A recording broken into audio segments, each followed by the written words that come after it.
Բարի օր հարգելի հայրենակիցներ, երկրորդ կարծիքն է եթերում, իմ տաղավարում այսօր հյուրընկալել եմ Աստվածաբան Նիկողոս Հովհաննիսյանին։ Բարև ձեզ, պարոն Հովհաննիսյան, շնորհակալ եմ, որ ժամանակը գտաք եւ հյուրընկալվեցիք։ Սիրով, պարոն Հովհաննիսյան, տագնապալի ավելի ճիշտ, օրեր ենք ապրում եւ ինչպես դուք եք ձեր եւ հարցազրույցներում եւ գրառումներում նշում, թերևս հայոց պատմության մեջ երբևէ նման բան չի եղել, որ սեփական իշխանությունը նմանատիպ արշավ նախաձեռնի սեփական եկեղեցու հոգևոր տաճարի հանդեպ կատարելով եւ այսօր արդեն ապացույցներ կան արտաքին ուժերի պատվերը։ Նախ եկեք ձեր ընդհանուր գնահատականը երևույթին, դուք եւս համարում եք, որ սա արտաքին պատվեր է, թե իշխանությունների ներքին նախաձեռնությունն է, եկեք դրանից սկսենք եւ արդեն կանդրադառնանք մնացած հարակից հարցերին։ Շատ լավ։ Նախ մենք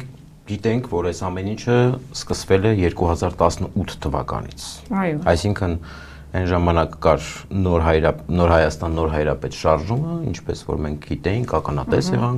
ականատես եղանք մի զազրելի երևույթի, որը գնդեվանքում տեղի ունեցավ, երբ վեհապարեն սկսեցին քաշքշել գնդեվանքի ճանապարհին։ Այո։ Հետո այս մեր բրդուճ ուտողները հասան վեհարան ու սկսեցին այնտեղ բրդուճ ուտել, հա եւ այլն, հետո իրենք վռնդվեցին վեհարանից եւ շարժումը մարեց։ Նկատենք կներեք, որ ընդհատում եմ, դրանից հետո պաշտոնական հանդիպումներ եղան առաջին տիկնոջ վարչապետի կողմից հենց վեհապարի հետ։ Այո, եղան։ Դրանից հետո ինչ որ մի ժամանակ ոնց որ թե կանգ առավ այս ամեն ինչը, եւ ինձ թվում է նաեւ, որ սա նախապատրաստական ինչ որ ժամանակ էր, որովհետեւ ժամանակավոր կանգ էր, բարձվում է։ Հետո անցնում է մի որոշ ժամանակ, երբ որ երկիրը Արցախը տանում են կապիտուլյացիայի, հետո դրանից հետո վեհապարը պահանջում է հրաժարական, որովհետեւ տեսնում է ինչ է կատարվում եւ դառնում է թիրախ։ Եվ մենք գիտենք նաեւ, որ վեհապարը տարբեր տեղերում, տարբեր առիթներով խոսում է արցախցիների վերադարձի մասին, Արցախի հարցի մասին, ռազմագերիների մասին, տարբեր բարձրատյաններում եւ տարբեր երկրներում խոսք է բարձրացնում, ձայն է բարձրացնում հայ ժողովրդի Արցախի մեր հայրենակիցների տուն վերադարձը քննարկելու համար եւ այլն եւ այլն։ Եվ հայ առաքելական եկեղեցին այդ ընթացքում դիտարկվում է արդեն թշնամի երկրի կողմից որպես ռևանշիստական եկեղեցի, ռևանշիստական կառույց եւ դիտարկվում է որպես սպառնալիք տարածաշրջանի համար։ Այնուհետև մայիսի 20, եթե չեմ սխալվում, 27 կամ 28-ին Ադրբեջանի հոգևոր առաջնորդ Փաշազադեն հայտարարում է, որ հայ եկեղեցին սպառնալիք է եւ մայիսի 29-ին կամ 30-ին, դա էլ չեմ հիշում կոնկրետ, բայց այդ ընթացքում երկրի ղեկավարը մեր հայտարարում է, որ եկեղեցին դարձել է ճուլաններ։ Եվ այդ դրանից սկսվում է արդեն այս ամեն ինչը։ Այսինքն մայիսի 29-30-ից սկսվում է եւ շարունակվում է մինչեւ այսօր։ Այնուհետև սկսվում է զազրելի եւ վատ խոսույթով արտահայտություններ, հարցազրույցներ եւ այլն, չկրկնեմ այդ ամեն ինչը, որովհետեւ դա կարծում եմ ոչ մի նորմալ մարդու ականջին հաճելի խոսքեր չեն։ Այնուհետև սկսվում է մեղադրանքները եկեղեցու եւ եկեղեցականների հանդեպ, տարբեր առիթներով քննադատություններ, տարբեր առիթներով վատ խոսքեր, վատ արտահայտություններ, փորձելով հոգևորականներին նվաստացնել ժողովրդի աչքին, մարդկանց աչքին։ Քանի որ մենք գիտենք, որ դարեր շարունակ հայ հոգևորականը եղել է հայ մարդու կողքին, իր տան անդամը, ընտանիքի անդամը, եղբայր, քույր, հոգատար հայր, տարբեր առիթներով մասնակից է եղել հայկական ընտանիքների, հայ օջախների տարբեր առիթներին, եղել է խորհրդատու եւ այլ, հիմա փորձում են այս ամենը նվաստացնել մարդկանց աչքին։ Առաջին, որ եղավ, առաջին գործը իրենց սև գործը, որ եղավ, դա եպիսկոպոսներին սկսել կալանավորելն էր։ Կալանավորվեց Բագրատ Սրբազանը, հետո կալանավորվեց Միքայել Սրբազանը, հետո կալանավորվեց Մկրտիչ Սրբազանը։ Հիմա այս վերջում կալանավորվեց Արշակ Սրբազանը։ 4 եպիսկոպոսների, արքեպիսկոպոսների մեղադրանքները բացարձակապես անհիմն են։ Բագրատ Սրբազանը մեղադրվում է ինչ որ անհիմն մի մեղադրանքով, որը մինչև այսօր, այո, մինչև այսօր չեն կարողանում ապացուցել դա, եւ չեն կարողանալու, որովհետեւ դա չգիտեմ, դա այնքանով է համապատասխան իրականությանը եւ դա քանիցս հերկվեց այդ խոսակցությունները, որովհետեւ կտրած եւ հարմարեցրած էին իրար, դա այնքանով է համապատասխանում իրականությանը, որքանով որ ես ասենք օրինակ եղել եմ Մարս մոլորակում։ Միքայել Սրբազանի ձերբակալությունը կալանավորումը եւ դատապարտելը 2 տարի ազատազրկման, դա առավել քան թե զավեշտ է եւ դա առավել քան հիմարություն էր, որովհետեւ երբ որ դա ասվել է մի 2 տարի առաջ եւ քննչական կոմիտեն ոչ մի հանցակազմ չի գտել դրա մեջ 2 տարի առաջ եւ հետո արդեն չգիտես ինչի եւ չգիտես որտեղից գտնում են արդեն հանցակազմը եւ Միքայել Սրբազանին դատապարտում են 2 տարի ազատազրկման։ Մկրտիչ Սրբազանը կալանավորվում է բացարձակ անհիմն մի մեղադրանքով, ինչ որ ցույցերի եւ միտինգների ուղարկելու համար, ստիպելով որ գնան կարգալուց հոգեվորականի ցուցմունքի հիման վրա, ասես կարելի ասել։ Այսինքն սա եւս абսուրդի ժանրից մի բան է։ Այսինքն ինչի համար են մարդուն կալանավորվում, չգիտես ինչի։ Եվ Արշակ Սրբազանը, որ փորձեցին չէ։ Ոչ թե քերակնոջ գործով կներեք, քերակնոջ այդ հեղինակազրկելուց հետո։ Ես նույնիսկ այդ բառը չեմ ուզում օգտագործել, ես նույնիսկ այդ զազրելի խոսակցությունը չեմ ուզում մեջ բերել, որովհետև դա, չգիտեմ, նվաստացուցիչ է հայ մարդու համար։ Եւ այս ամեն ինչը բերել կապել հոգեվորականների հետ ու հոգեվորականների ընտանիքների հետ, որը որ չգիտեմ ինչքան կարելի է նվաստանալ, որ այս ամեն ինչը բերել կապել հայ մարդու ընտանիքի հետ եւ չգիտակցել, չհասկանալ, թե այդ մարդու ընտանիքում այդ պահին ինչեր կարող են լինել։ Այսինքն այնքան են ընկել, այնքան են նվաստացել, որ արդեն մարդկանց ընտանիքներն ու անկողիններն են մտնում, որը որ բացարձակապես անհետաքրքիր է յուրաքանչյուր նորմալ մարդու համար։ Եվ տեսան, որ չեն կարողանում նմանատիպ ձևով վարկաբեկել եւ հայտարարել Սրբազանին, բնականաբար պիտի, չգիտեմ, մի ժամանակ պլան էին գցում մարդկանց ջեբը բռնում, հիմա պլան գցողին են գցում մարդկանց ջեբը։ Այսինքն բայց դա էլ է զավեշտ, որտեղ դա իհարկե զավեշտ է։ Հակասող ինչ որ ձևակերպումներ կային գործի մեջ, մի կողմից ասում է թմրանյութ տարածելու համար, մյուս կողմից իբրև թե այդ մարդու գլխին սարքելու համար։ Ինչ ուզենան կարող են ասել։ Ինչ ուզենան կարող են ասել։ Եվ առանց որևէ մի, չգիտեմ, հստակ ապացույցի, ինչ որ մի հոգու ցուցմունքի հիման վրա, որը էլի Նոր Հայաստան, Նոր Հայրապետ շարժումից է, ես ոնց հասկացա, Սրբազանին տալիս են 2 ամիս կալանք։ Դրանից հետո արդեն դե բնականաբար 4 եպիսկոպոս կալանավորված են, դե արդեն պիտի անցնեին այլ մեթոդների։ Դե այլ մեթոդներն էլ տեսնում ենք։ Այսինքն կարծում եք այս ամենը եւ այդ եպիսկոպոսներին կալանավորելը, ձերբակալելը, պերման ենթարկելը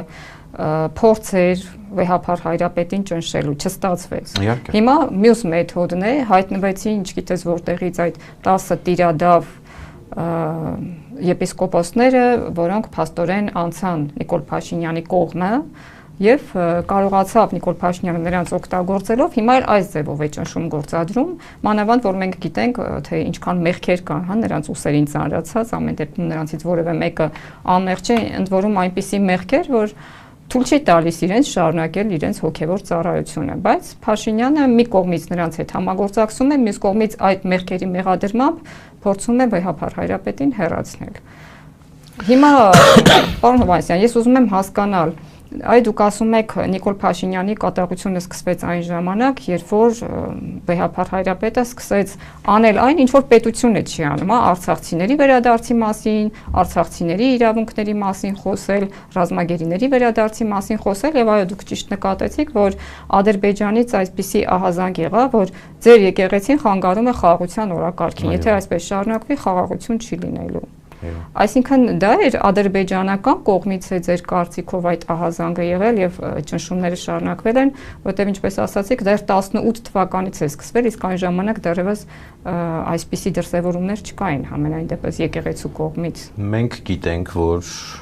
հայ առաքելական եկեղեցին դարեր շարունակ եղել է ազգապահպան կառույց։ Եվ հայ առաքելական եկեղեցին այսօր էլ այն կառույցն է, եւ այսօր գրեթե կարող ենք ասել, որ մնացել է միակ ազգապահպան կառույցը Հայաստանում։ Եթե մենք գնում ենք 18 թիվ, ապա մենք գիտենք, թե ում փողերով կատարվեց այդ ամեն ինչը։ Իշխանափոխություն կարելի ասել աթոռազավթում, կարելի ասել, չգիտեմ, ապստամբություն կամ բռնի հեղաշրջում։ Ամեն ինչ կարող ենք ասել դրա հետ կապված։ Բայց մենք գիտենք, թե ում փողերով եղավ եւ ում միջամտությամբ եղավ եւ ինչ կազմակերպությունների միջամտությամբ եղավ։ Կամաց սկսվեց քանդելը, այսինքն կրթական համակարգ, առողջապահական համակարգ եւ այլն։ Սրանք զուտ դիտարկումներ են, որոնք որ ակնհայտ են, անզեն աչքով կարող ես նայել այդ ամեն ինչին եւ մի քիչ հետաքրքրվելու դեպքում տեսնել։ Օրինակ, չգիտեմ, կրթության ոլորտը եթե նայենք, մենք տեսնում ենք ինչ է կատարվում այսօր կրթության ոլորտում։ Նորաձևության շրջանակներում։ Այո։ Վերադառնանք եկեղեցուն։ Այո։ Եկանք, հասանք մի կետի, որտեղ արդեն տեսնում ենք, որ միակ կառույցը մնացել է հայ առաքելական եկեղեցին։ Խանգարող իմիջիայլոց եւ դրսի ուժերին եւ ներսի ուժերին։ Դրսի ուժերին խանգարող, որովհետեւ հայ առաքելական եկեղեցին երբեք չմտավ այդ խաղի մեջ, ուրացող խաղի մեջ երբեք չմտավ եւ հայտնեց իր դիրքորոշումը հստակ վեհափառ Հայրապետի դեմքով։ Հիմա այդ մարդիկ հայտարարեցին, որ այս կառույցը խանգարում է խաղաղությանը եւ խանգարում է հետագա ընթացքին, որովհետեւ ռևանշիստական կոչեր ունի, մտքեր ունի եւ ազգապահպան մտքեր ունի։ Հետևաբար այն մարդիկ էլ ովքեր որ ենթարկվում են այդ կառույցին կամ այդ կառույցի պահանջներն են իրականացնում, բնականաբար պիտի անեին այս ամեն ինչը։ Այսինքն իրենք շատ լավ գիտեն եւ հստակ գիտակցում են, որ հայ առաքելական եկեղեցին ունի բացարձակ պաշտպանություն ժողովրդի կողմից, ազգի կողմից։ Այսօր էլ կա այդ բացարձակ պաշտպանությունը ազգի կողմից, որովհետև այն ամենը ինչ որ կատարվեց այս մի քանի ամիսների ընթացքում, ավելի շատ բարձրացեց եկեղեցու դերն ու հեղինակությունը մարդկանց շրջանում, քան նախկինում էր։ Որովհետև գիտակից մարդիկ, տեսնելով այս ամենը, հասկանում են, որ սա անձի պայքար չի, անձի կռիվ չի։ Սա եկեղեցու դեմ դուրս գալ է եւ եկեղեցին կաթողիկոսի դեմքով իջեցնելն է եկեղեցու դերն ու նշանակությունը։ Որովհետև եթե խոսքը գնում է վեհափառի մասին, եթե ուզում են վեհափառին փոխեն, հեռացնեն Գարեգին II կաթողիկոսին, ապա հաջորդող կաթողիկոսը ըստ իս պետք է լինի ձեռնածու կաթողիկոս, որին կասեն այս կողմ, այս արա, այն արա եւ այլն։ Եվ գյադեք այս կողմ, գյադեք այն կողմ, էլի։ Ոնց որ այս 10-ի դեպքում եւ շարունակեմ իմ ասելիքը, որ հաջորդ մյուս իշխանությունը եթե եկավ, այսինքն սա դառնում է արդեն նախադեպ։ Այսինքն այս կաթողիկոսը հիմա ինձ հարմար չի, դու գնա, թող այն մյուսը գա, ինձ հարմարը գա։ Եվ այսպես հայ առաքելական եկեղեցին, որը դարեր շարունակ եղել է լուրջ մոնարխիկ կառույց, դառնում է ձեռնածու կառույց։ Լավ, պարոն Հովհաննիսյան, այդ 10 այնպեսի նոր բառեր սովորեցինք, այս ընթացքում տիրադավներ, սրբապիղծը դե գիտենք։ Մի կողմից լավ էր։ Մարդկանց մոտ եկեղեցական բառապաշարը շատ բարձրացավ, հա, մարդկանց Ձեր կարծիքով այդ 10 տիրադավները եւ նաեւ մյուս քահանաները, հա, որոնք պատարակների ժամանակ զեղչեցին կաթողիկոսի անունը, ինչից օրինակ դուք ինչու չհավաքագրվեցիք Նիկոլ Փաշինյանի կողմից այդ մարդիկ հավաքագրվեցին, ինչ որտեղ խոցելի է եղել, հա, եկեղեցին, որ հնարավոր եղավ այսպես օգտագործել այդ խոցելիությունը, Աքելեսյան գարշապարը։ Սկսեմ ինձանից, ես երբեք չեմ հավաքագրվում եւ ես ունեմ իմ դիրքորոշումը իմ եկեղեցու հետ կապված, իմ սրբությունների հետ կապված։ Ասեմ, այո, առաջարկ եղել է, ես որպես նախկին հոգևորականն եմ եղել այդ առաջարկը եւ իշխանությունների կողմից եւ ես հստակ մերժել եմ։ Երևի ԱԱՑ-ին են ուղարկել, շատ լավ, պետք է։ Ես հստակ մերժել եմ, որովհետեւ ես ունեմ իմ դիրքորոշումը, իմ եկեղեցու եւ իմ սրբությունների վերաբերյալ։ Ինչ վերաբերում է եպիսկոպոսներին, ես անկեղծ ասեմ, ես չեմ կարող իմանալ, թե ինչեր կան իրենց դեմ, բայց որ իմանալով իրենց նախկինում, կարող եմ ասել, որ իրենցից մի քանիսին հաստատ ինչ-որ մի բան կա, որովհետև այդ մարդիկ եկեղեցու կողքը կանգնող հոգևորականներ էին, այսինքն եկեղեցին երբեք եկեղեցու դեմ եղող հոգևորականներ չեն։ Ճիշտ է, մի քանիսից սպասելի էր, որովհետև նրանք ի սկզբանե եղել են այսպես ասած։ Շահի հետևից վազող։ Չէ, վեհապարի դեմ խոսացող, այսինքն պատերի տակ խոսացող։ Ոչ թե, որտեվ 26 տարի իրենք այս կաթողիկոսին ասել են վեհապար տեր։ Այդ ոնց եղավ, որ գնացին միանգամից ստացան աջակցությունը բանի Փաշինյանի եւ դարձան դեմ եկեղեցու։ Ոնց եղավ։ Ինչպես իրենց բազում ուղերձներում, այսինքն մի քանի ուղերձներում ասել են Միքայել Բագրատ Արշակ եւ Մկրտիչ Սրբազանները բանդից։ Այո։ Դուք կարող եք այս անհամաձայնությունները բարձրացնել եկեղեցական տարբեր ատյաններում։ Դուք ունեիք դրա հնարավորությունը, բայց ինչպես նշում էին իրենց ուղերձներում սրբազանները, դուք 26 տարի լռել եք, 26 տարի ինչ ասել է այս կաթողիկոսը արել եք եւ օգտվել եք եկեղեցու հնարավորություններից, բոլոր իրենցից 6-ը այս կաթողիկոսի ձեռքով են ստացել եպիսկոպոսության աստիճան, 4-ը արքության պատիվը այս կաթողիկոսից են ստացել, 26 տարի ոչինչ չեն ասել իրեն դեմ,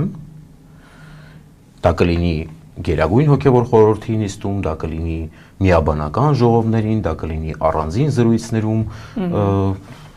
ինչ ասել են, համաձայնվել են։ Եվ փոխարենը այն մարդիկ, ովքեր որ այսօր նստած են, իրենք շատ անգամ վեհապարին ասել են ոչ, վեհապար սենց չի, նենց է եւ այլն։ Դա եկեղեցական ներքին խոհանոց է, այդտեղ չմտնենք։ Այնուամենայնիվ ես կուզեմ, որ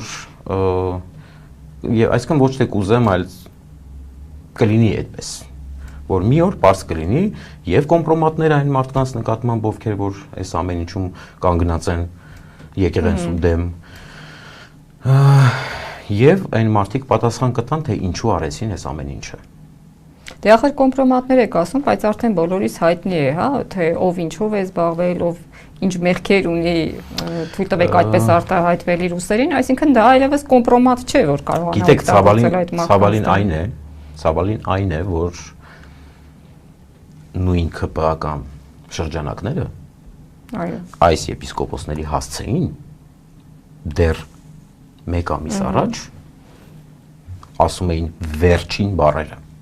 Դե Բենթլին միայն երգի է, վերջին բառերն էին ասում եւ արտահայտվում։ Դեռ մեկ ամիս առաջ, դեռ 5 ամիս առաջ, երբ ԱԱԾ-ն առաջին անգամ մտավ Վեհարան, Մայրաթորի տարածք, այս եպիսկոպոսներից շատերը պաշտպանում էին Մայրաթորը եւ նույնիսկ մեկը աղեկտուր լաց էր լինում։ Ինչու եք մտել Մայրաթոր, դուք գիտեք ուր եք եկել եւ այլն եւ այլն։ Դրա համար զարմանալի էր էլի վերափոխումը նրանց։ Դե ասում եմ, ոմանց համար զարմանալի էր, ոմանց համար ոչ։ Դերասանություն էին անում։ Չգիտեմ ինչ էին անում, բայց ցավալի է։ Իհարկե ցավալի է, Տեսեք, հիմա այսպիսի կարծիքներ կան, նաև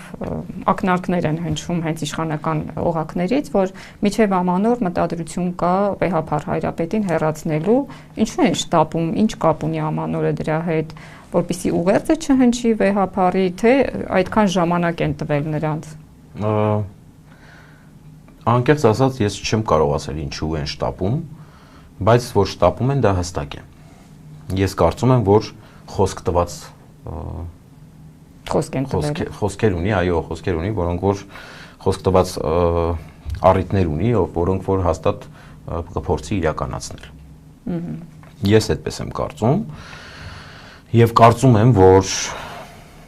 հայ ազգը, ժողովուրդը հստակ պետք է որոշում կայացնի եւ դիրքորոշում ունենա այս հարցի շուրջ, որովհետեւ ամենայն հայոց կաթողիկոսը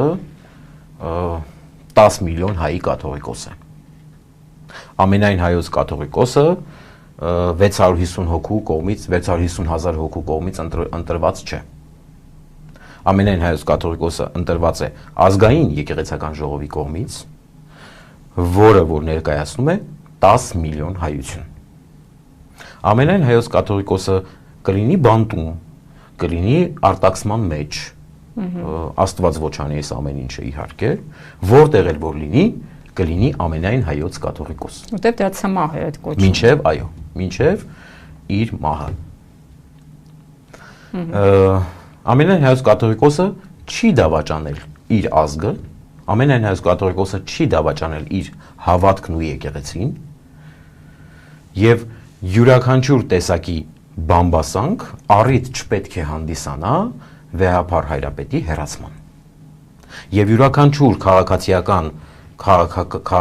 եկան քաղաքացիական անհատ իրավունք չունի պահանջելու վեհափառի հրաժարականը։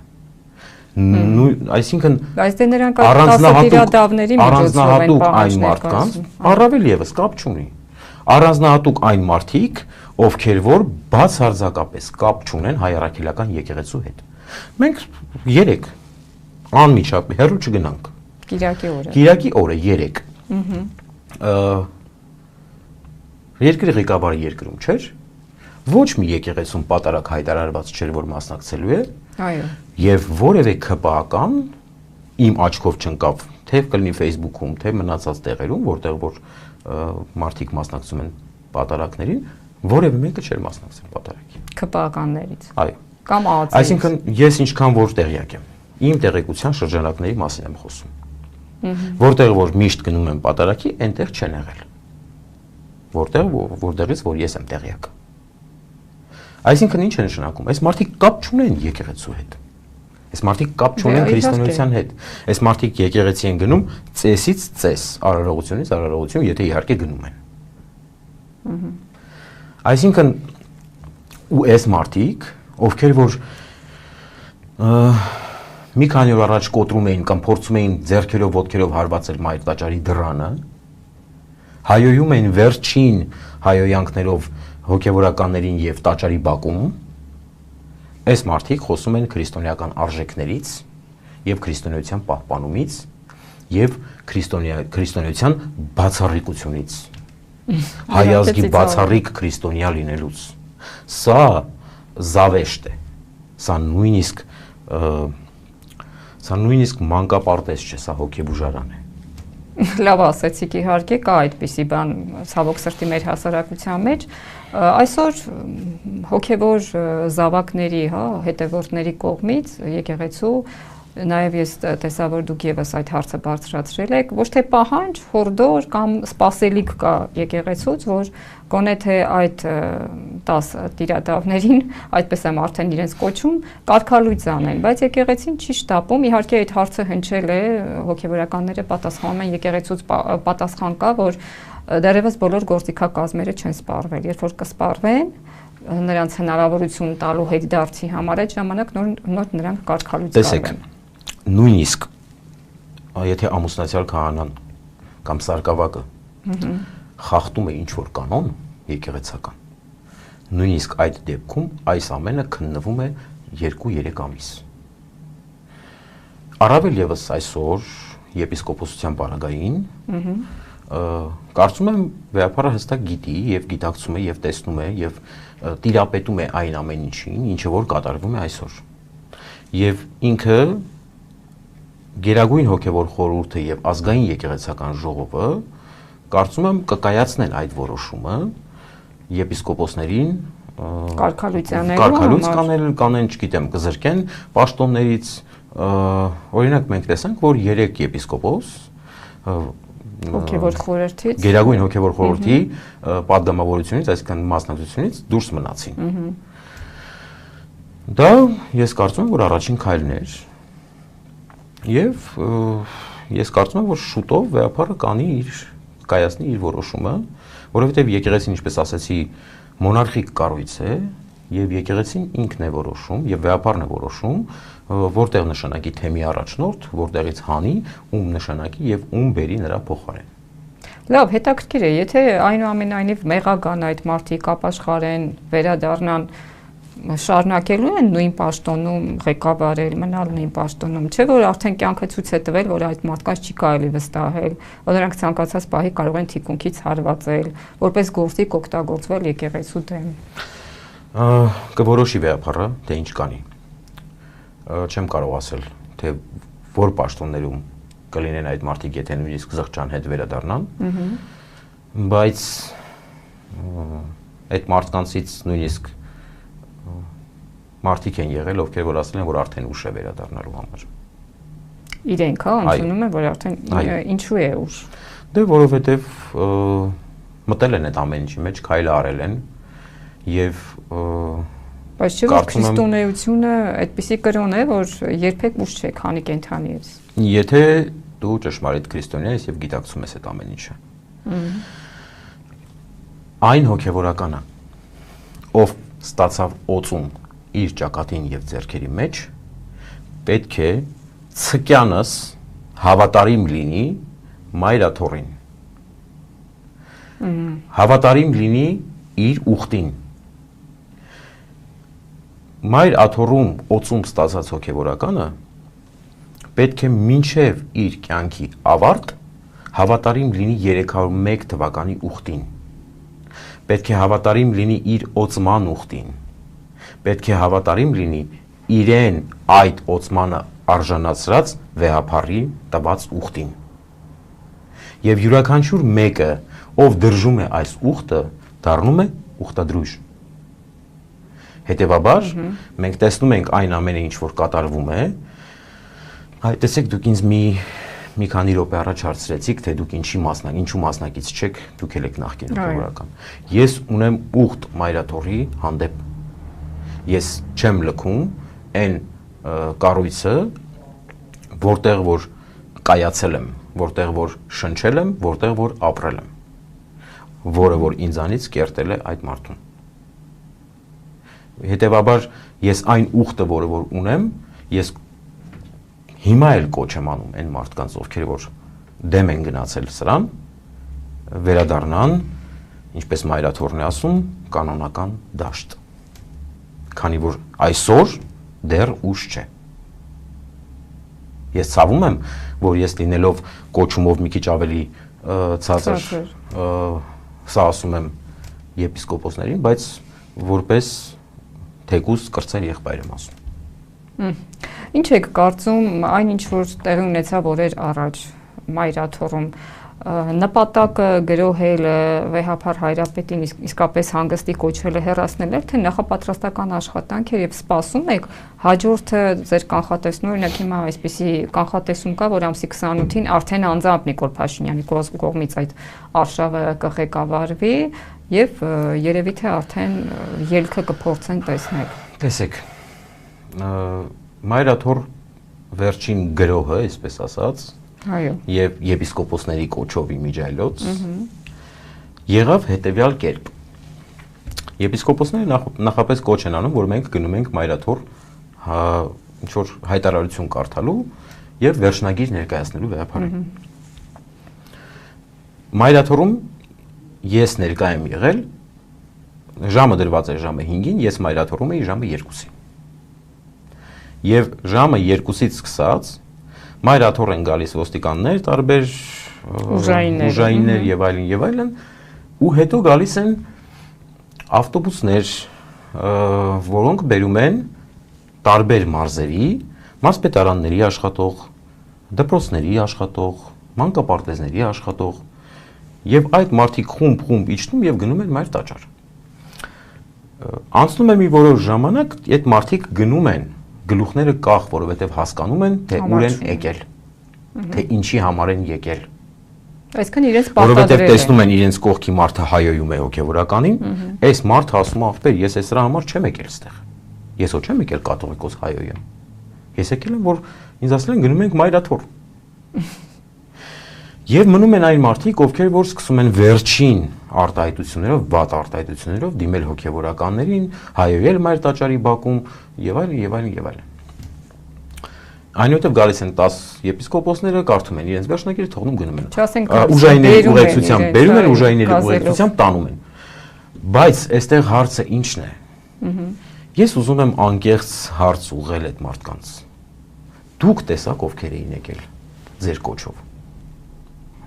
Դուք լինելով բազմավաստակ հոգեվորականների եւ եպիսկոպոսներ Մայրաթորի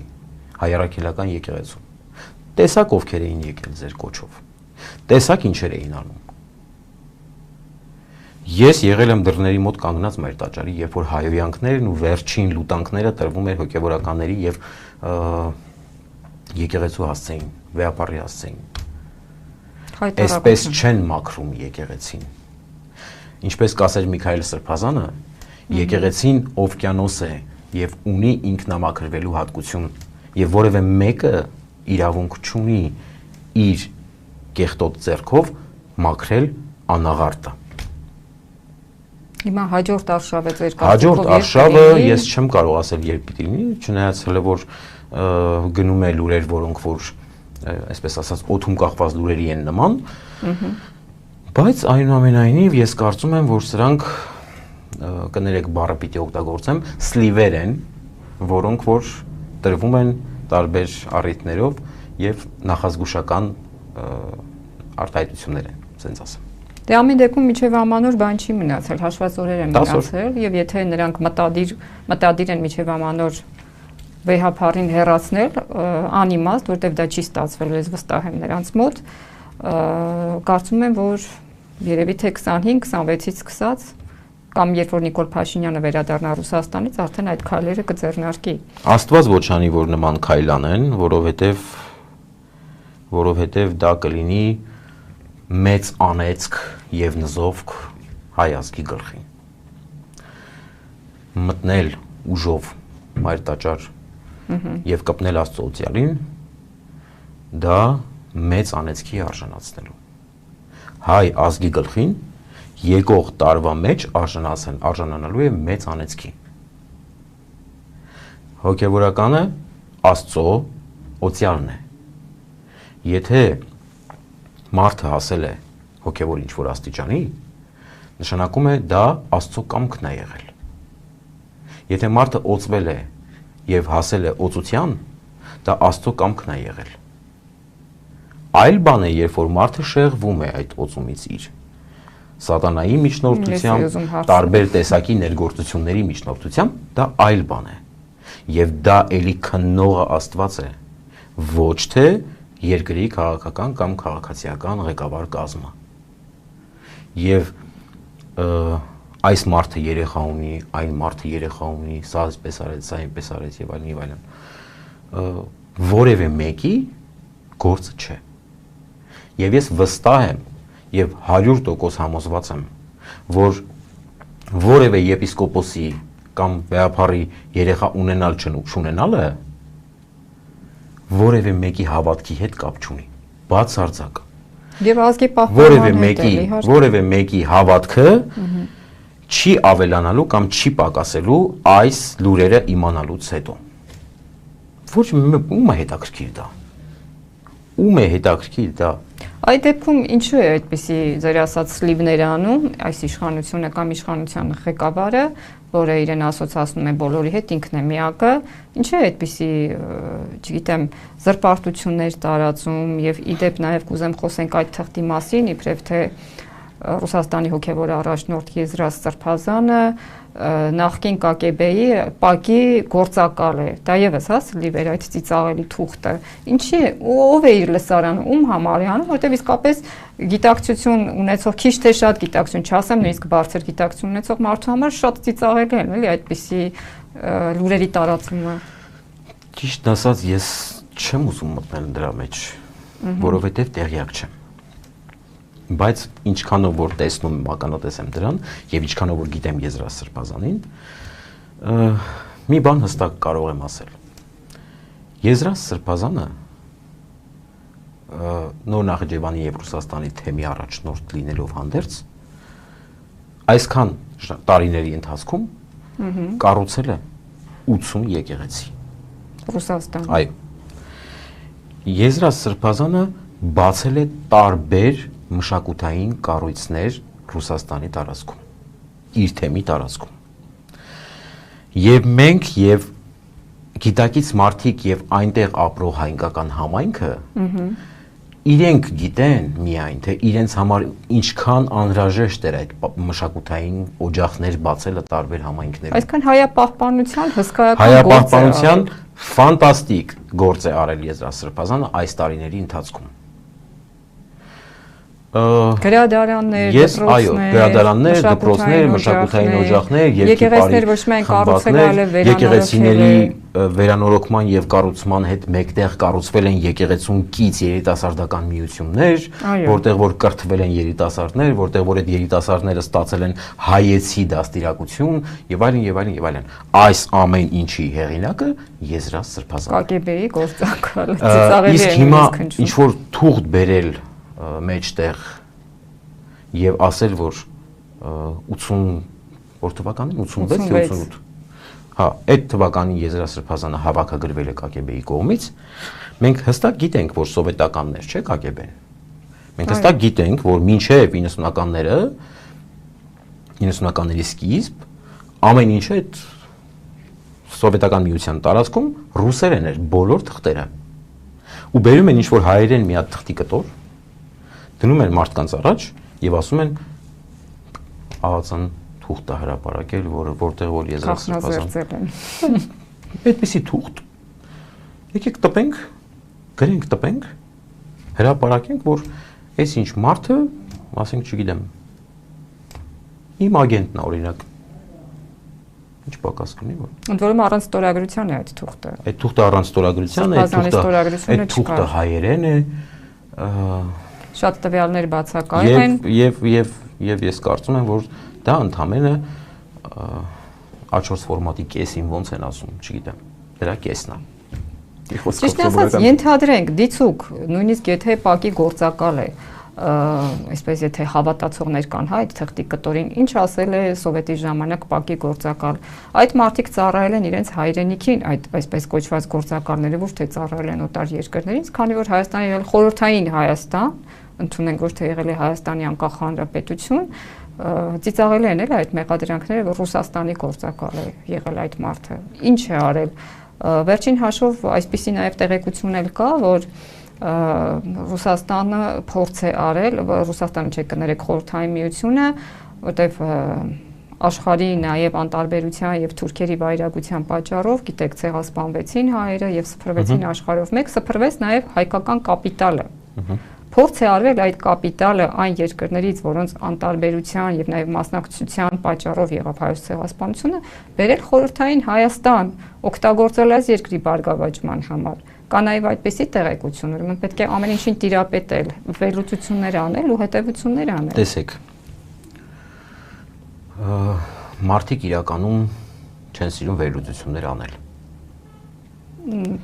Մարդիկ իրականում մարդիկ կան օրինակ սովորական YouTube-յան կամ Facebook-յան link չեն սիրում բացել։ Կարդում են միայն լրատվականի վերնագիրը։ Դուք ուզում եք որ մարդիկ վերլուծություն անեն որևէ թղթի վերաբերյալ։ Մարդկանց ինչ տալիս են սովորում են մարդիկ։ Մարդիկ երկար տեքստ են տեսնում, չեն ուզում կարդան։ Դուք եկել եք ուզում եք ասեք որ այդ մարդիկ պիտի դնեն վերլուծություն անեն այդ թղթի վերաբերյալ։ Եվ այս ամենը այս մարդիկ շատ լավ գիտեն։ Այս մարդիկ շատ լավ գիտեն ում են տալիս այդ թուղթը, ով է կարդում այդ թուղթը, ինչի համար է կարդում այդ թուղթը, խմբերով իրենց տարածում են այդ թուղթը, սովորական հասարակ գյուղացի մարդ, երբ որ վերցնում է թուղթը նայում է, ասում է առանց որևէ տեղ խորանալու, ասում է, հա, տես, փաստորեն։ Այո, փաստորեն գործակալ է եղել։ Դուք ուզում եք այդ մարդը եղել գործակալ։ Դե էդ էլ էին ասում։ Չէ, ինքը նաև ընդունեց ի տարբերություն Եզրա Սրբազանին, ասաց այո, ես եղել եմ գործակալ, հա, երևի Օմեգա անունով, կեղծ անունով կամ ծածկանունով։ Դե ինքը Արարատ Միրզյանն է, ինքը իրանցն է։ Հա, Եզրա Սրբազանը։ Չէ, ամեն դեպքում ինձ թվում է նաև ուզում եմ այդ հարցը ձեզ տալ, բացի իմ համոզումից, եկեղեցու դեմ այս արշավը ինչ ձևով է ազդում իշխանությունների վարկանիշի վրա։ Օրինակ ես կարծում եմ, որ այդ գյուղացի մարդը նաև հավատացյալ մարդ է, հավատավոր, եւ նրա վրա բացասական ազդեցություն կթողնի այս իշխանությունների հանդեպ վերաբերմունքի առումով։ Տեսեք, ես նշեցի, որ մեր խոսակցության սկզբում, որ հայ առաքելական եկեղեցին բացառիկ դեր ունի հայ մարդու կյանքում։ Բացառիկ։ Բոլոր գաղթօջախներում հայերը երբ որ հաստատվել են, կառուցել են դպրոց եւ եկեղեցի։ Բոլոր։ Նշեցի, որ Վեհափառ Հայրապետը 2.5 կամ 3 միլիոն հայի վեհափառը չի միայն, 10 միլիոն հայի վեհափառն է։ Եթե այս մարդիկ վարչապետ են միայն Հայաստանի համար, ինչպես որ իրանք էին ասում, իրենք դրսի հայերի հետ վարչապետը չեն, կապ չունեն։ Վեհափառ կաթողիկոս է բոլոր հայերի։ Հետևաբար բոլոր հայերի տներում եղել են առիթներ, որտեղ որ մասնակից են եղել հոգևորականներ, որտեղ որ եկեղեցին մասնակից է եղել։ Հետևաբար եկեղեցու հանդեպ վերաբերմունքը այս ամիսների ընթացքում վարկանիշի եկեղեցու բարձրացել է, դուք կարող եք նույնիսկ դիտել տարբեր հարցումներ, գելապի հարցումները եւ այլն եւ այլն եւ այլն, եկեղեցու վարկանիշը բարձրացել հասել է 80-90%-ի։ Իսկ իրենց է իջել։ Ի վնաս իրենց են այս գործում։ Իհարկե։ Եվ երևի թե եզրափակենք կհաջողվի արդյոք այս իշխանություններին ենք մտադրություն իրականացնել, որովհետև մենք Արցախի հարցում էինք այդքան լիահույս, որ ոչ մի բան չեն կարողանա անել, բայց ցավոք սրտի ստացվեց այն, ինչ որ ստացվեց։ Թող Աստված անսասան պահի Մայրաթոր Սուրբ Էջմիածինը, անսասան պահի Վեհափառ Հայրապետին, առողջություն եւ երկար կյանք տա Վեհափառ Հայրապետին, եւ հայ մարդուն, հայ իրական քրիստոնյային, որ կարողանան թույլ չտալ այս դավադիր եւ նենգ մտադրությունը։ Եվ ես կարծում եմ, որ Աստված թույլ չի տա եւ չի թողնի, որ այս մտադրությունը, այս դավադիր մտադրությունը իրականություն դառնա, որովհետեւ դա կլինի այն մարդկանց ավարտը, դա կլինի այն մարդկանց անեծքը, ով որ փորձի մտնել զենքով կամ սրով կամ հայոյախոսությամբ կամ վատ արտահայտություններով մտնի Մայրաթոր, որովհետև դա անեծք է, նզովք է այդ մարդուն, իր ընտանիքին, իր զավակներին եւ իր սերունդներին։ Իհարկե Աստծո կամք, բայց ամեն դեպքում երևի թե նաև ժողովրդական դիմադրությունով պետք է ժողովուրդը պետք է տեր կանգնի իր եկեղեցուն։ Հայ առաքելական եկեղեցին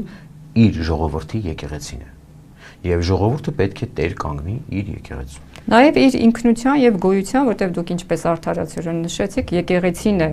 երբ որ ժողովուրդը պետականություն չի ունեցել, եկեղեցու շուրջ է համախմբվել եւ տեսեք այն գաղթօջախներում, որտեղ կա հայ առաքելական եկեղեցու ազդեցությունը, մարդիկ չեն ուծանում, հայը մնում է հայ, իսկ որտեղ որ եկեղեցու ազդեցությունը վերացել է, իսկ կան այդպիսի օրինակներ, կան